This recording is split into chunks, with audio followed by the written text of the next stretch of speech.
Ethan doesn't rush. That's the part that surprises even him.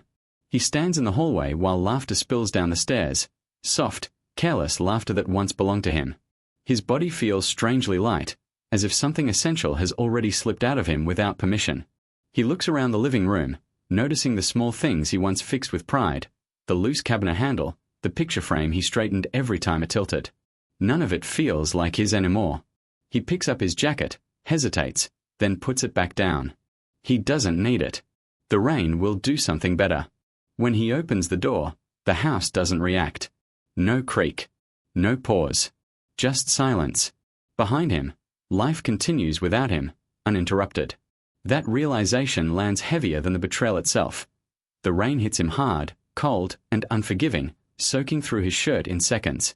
Cars pass by, tires slicing through puddles, their headlights briefly illuminating his face before moving on. No one noticing, no one stopping. Ethan walks without direction, shoulders slumped, hands hanging uselessly at his sides. Every step feels like it belongs to someone else. He thinks about the man he used to be, the one who provided, planned, protected.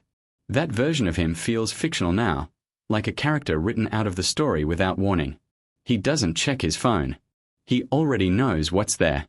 Missed calls don't mean concern, they mean inconvenience. The rain mixes with something warm on his face, but he doesn't acknowledge it. Crying would require energy, and tonight, he has none left. That night wasn't loud. It didn't explode. It collapsed inward. As Ethan keeps walking, a truth settles into his chest with quiet cruelty. He didn't just lose his wife, he lost the version of himself that believed endurance meant loyalty would be rewarded. His injury took his strength. The layoff took his purpose. And tonight took his name as a husband.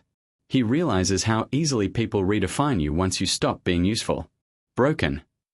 The word echoes, not as an insult, but as a verdict. He wonders when he became someone people explained away instead of fought for. The rain keeps falling, indifferent, relentless, washing the past off him piece by piece. Somewhere between one streetlight and the next, Ethan understands this is rock bottom. And the scariest part isn't the pain, it's how empty he feels without it. Ethan sits alone at the small kitchen table long after the house has gone quiet. The blue glow of unpaid bills reflects in his tired eyes. Medical invoices, loan reminders, things that once felt temporary but now feel permanent. He remembers when this same table was a place of plans, renovations he'd manage, trips they'd take once the next promotion came through. Back then, his value felt obvious. He provided. He solved problems. People depended on him, and that dependence gave him shape. Now, everything he built feels like scaffolding without a building, useful only when there's something standing. The realization is brutal. The world didn't collapse because he failed. It simply moved on without him. And sitting there, hunched and silent, Ethan understands that his entire identity was welded to usefulness. Without it, he doesn't know what remains. Ethan notices how people speak around him now, not to him. Conversations happen over his shoulder, decisions made without his input. Mark tries to help, suggesting side work, quick fixes, but Ethan hears pity beneath the optimism. Dr. Patel once asked him who he was beyond his job, and he'd had no answer. That question echoes now, louder than any argument ever did. He realizes how carefully he trained himself to never need too much, never ask too much. Love, to him, was earned through reliability. So when Lauren pulled away, he didn't protest. He just worked harder at being low maintenance, quieter, easier to tolerate. Somewhere along the way, that silence erased him. Not in one dramatic moment, but in thousands of small omissions. He didn't disappear suddenly. He faded, until even he struggled to see himself. The hardest truth doesn't come with anger, it arrives quietly. Ethan understands that if he vanished tomorrow, the world would adjust. Bills would reroute. Conversations would reframe. His absence would be explained instead of mourned. That thought terrifies him more than loneliness ever could. He spent his entire adult life being the steady one, the man who held things together, and now there's nothing left to hold. Without providing, without fixing, without being needed, he feels transparent, like light passes straight through him. He stares at his reflection in the darkened window and barely recognizes the man staring back. This is the moment the audience needs to feel, not the pain of loss, but the horror of irrelevance. Ethan doesn't just feel unloved. He feels unseen. And for the first time, he realizes survival alone isn't living, It's waiting. Ethan stands in the living room while Lauren sits across from him, arms crossed, already detached from the damage she's causing. Her words land clean and sharp, without hesitation, like she's rehearsed them in front of a mirror.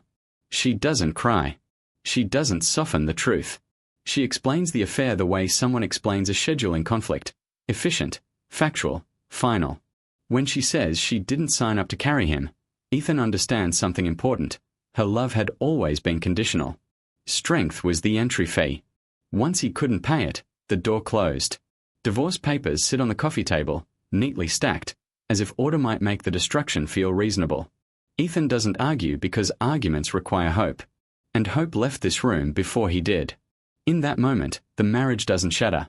It expires, quietly and permanently. Ryan appears only briefly, stepping into the hallway to grab his jacket, confident and unbothered. He doesn't look at Ethan as a rival, but as an inconvenience. That indifference cuts deeper than any insult could. Ryan represents everything Ethan used to be valued for: momentum, confidence, forward motion, but without the wear and cost. Ethan realizes this wasn't about love or even desire. It was about replacement. Lauren wanted a version of life that didn't require patience or sacrifice, and Ryan fit neatly into that fantasy. Ethan finishes packing silently, folding clothes with mechanical precision. Each item feels like evidence of a life that no longer has jurisdiction here. No one stops him. No one asks him to stay.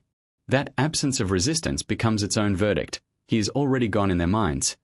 The wedding ring feels heavier than it ever did when Ethan places it on the kitchen counter. It lands with a soft metallic sound that echoes longer than it should. This is the last thing he leaves behind, a symbol of promises that only existed as long as he was useful. He doesn't slam the door. He doesn't look back.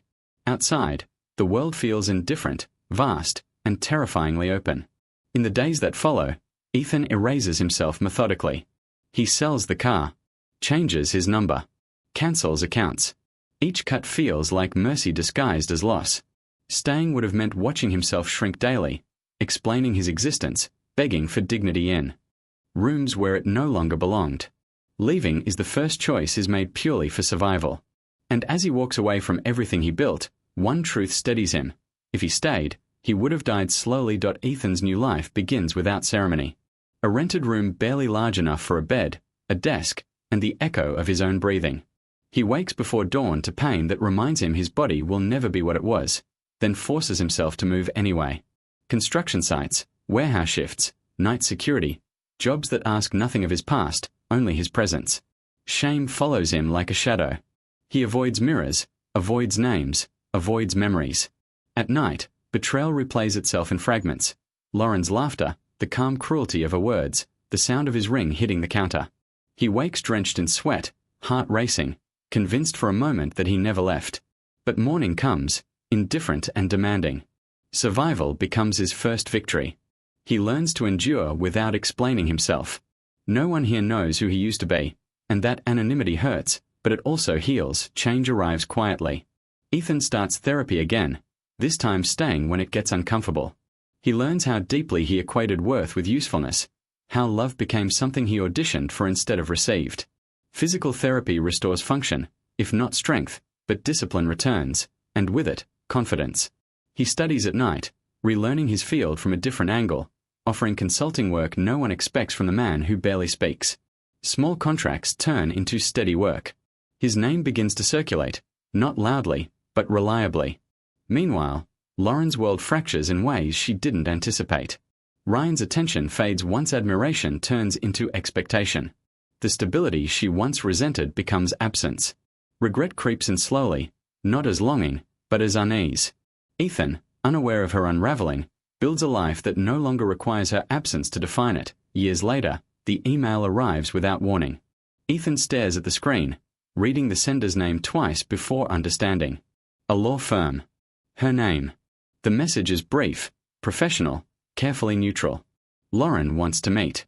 The request unsettles him more than anger ever could. He realizes how far he's come, not because he feels powerful, but because he feels steady. The man who once would have folded now pauses.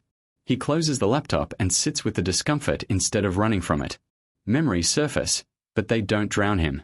Somewhere else, Lauren waits with questions she hopes he'll answer, wounds she hopes he'll soothe. Ethan understands the truth before replying. Meeting her isn't about closure for her, it's a test of who he's become. And for the first time, he knows he has a choice. They meet in a quiet cafe at midday, the kind of place where conversations dissolve into background noise. Lauren arrives first, hands clasped tightly around a cup she doesn't drink. When Ethan walks in, she almost doesn't recognize him, not because he looks rich or intimidating, but because he looks settled. His posture is relaxed. His eyes don't search the room for approval. He greets her politely, like someone meeting a distant acquaintance. The contrast unsettles her immediately. This isn't the man who once waited, shrinking, for her affection. As they sit, she fills the silence with apologies that sound practiced, explaining how things fell apart after he left. Ethan listens without interrupting, not out of restraint, but because he no longer feels urgency. The imbalance is subtle but undeniable. For the first time, Lauren senses she has walked into a moment she can't control. Lauren's composure fractures as she talks. Ryan left when admiration turned into inconvenience, when life demanded more than charm and confidence. Her voice tightens as she admits her happiness was borrowed, not built. She thought freedom meant escape from responsibility, but it only exposed how fragile her choices were. Ethan doesn't flinch. He hears the regret, but it doesn't awaken anything in him. When he speaks, his voice is steady, almost gentle. He tells her the truth she never considered. He didn't vanish to hurt her. He left because staying would have destroyed him. Survival wasn't dramatic. It was necessary. Each word lands heavier than anger ever could. Lauren's eyes fill, not because she wants him back, but because she understands the finality. He didn't rebuild his life with her absence as fuel. He rebuilt it without her relevance. The realization hits Lauren slowly, painfully. She didn't lose Ethan because she betrayed him. She lost him because he outgrew the need to be chosen by her. There's no speech, no accusation, no demand for apology. That absence is the twist. Ethan stands, thanks her for the coffee, and wishes her well with sincere neutrality. His kindness isn't forgiveness, it's closure. As he walks away, Lauren remains seated, surrounded by people yet profoundly alone. Power has shifted completely, not through dominance, but detachment. Ethan steps back into his life without looking over his shoulder. This moment isn't his victory over her, it's his return to himself. And Lauren understands the cruelest truth of all. The man she dismissed didn't come back stronger to reclaim her. He came back strong enough to leave her behind. The divorce finalizes on a quiet weekday morning, without raised voices or dramatic pauses. Ethan sits in a modest conference room, listening as terms are read aloud, feeling strangely light. He doesn't contest the house. He doesn't argue over numbers. What once would have felt like surrender now feels like release. The lawyer asks if he understands the agreement, and Ethan nods, fully present. He's already mourned what mattered. Signatures land on paper with soft finality, and nothing inside him breaks. Walking out of the building, he feels something unfamiliar but welcome: space. The past no longer has a legal shape. There's no justice in watching someone lose. The real justice is not needing them to. Ethan steps into the afternoon sun knowing the marriage ended long ago. Today simply made it official. Years of quiet effort compound into something solid. Ethan's firm isn't large, but it's respected, built on clarity, fairness, and the discipline he once poured into survival. He mentors younger engineers and consultants who remind him of who he used to be, and who he could have been if he'd known his worth sooner. He teaches them more than technical skill. He teaches boundaries. His days are full but not frantic. Evenings are his own. Pain still visits, physical and otherwise, but it no longer defines the room. Ethan doesn't chase validation or narrate his success. He lives deliberately, measuring progress not by applause, but by peace. For the first time in his adult life, he understands that strength isn't endurance, it's alignment. And everything he has now, he built without disappearing inside it. Lauren learns too late what she lost. Not through gossip or comparison, but through absence. She realizes Ethan wasn't rare because he was flawless. He was rare because he stayed steady when life asked for patience instead of performance. She mistook quiet resilience for weakness, mistook struggle for stagnation. Watching his life from a distance, she understands the hardest truth. Love requires the courage to remain when certainty fades. Ethan doesn't return to correct her or to forgive her in person. He doesn't need to. His silence isn't punishment, it's completion. Lauren carries the lesson forward alone, knowing some losses aren't meant to be repaired.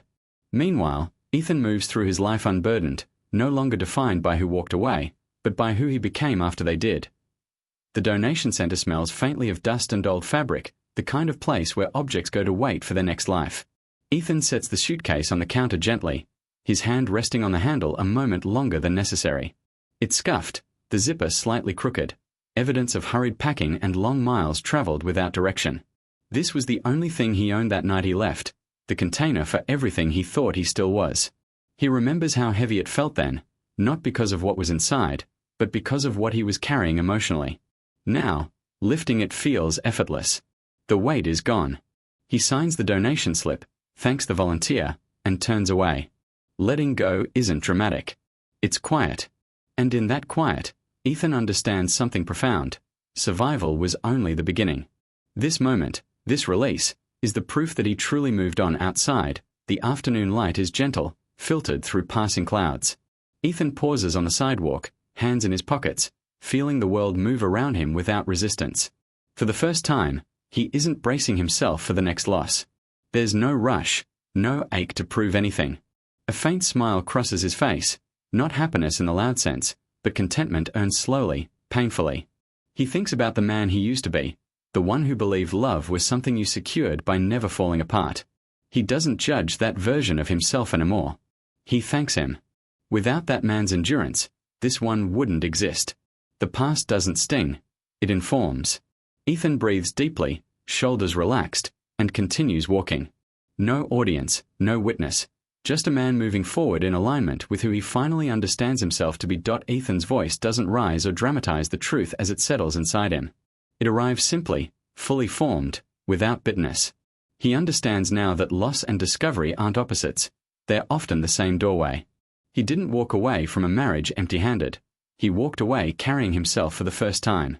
The need to be chosen, to be validated, to be indispensable, that all belonged to a man still learning his worth. This version of Ethan doesn't need witnesses or closure conversations. He knows who he is when no one is watching. As he disappears into the flow of the day, the final truth lingers, not as a declaration, but as a quiet certainty, one that resonates with anyone who has ever mistaken endurance for love. VO, I didn't lose my wife. I found myself.